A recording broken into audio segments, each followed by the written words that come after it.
ಭಾಷೆಯಲ್ಲಿ ಸ್ಪ್ರಿಂಗ್ ಎಂಬ ಪದವನ್ನು UNUFRC ಎಂದು ಬರೆದರೆ ಮೊಬೈಲ್ ಅನ್ನ ಹೇಗೆ ಬರೆಯಬಹುದು ಅಂತಿದೆ.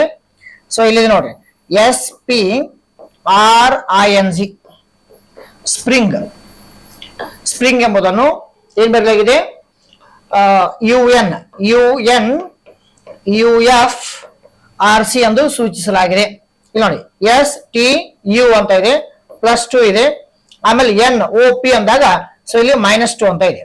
ಆಮೇಲೆ ಇಲ್ಲಿ +3 ಹಂಗಂದ್ರೆ RSTU ಅಂತ ಇದೆ, ಇಲ್ಲಿ ಕೂಡ -3.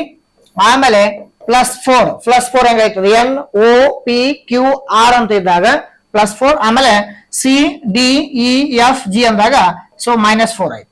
+2 -2 +3 -3 +4 -4 ಅಂದಾಗ ಇನ್ನು ಮೊಬೈಲ್ ಇದೆ MOBILE. ಮೊಬೈಲ್ಗೆ ಹೇಗೆ ಸೂಚಿಸಬಹುದು ಅಂತೇಳಿ ನೀವು ಕಮೆಂಟ್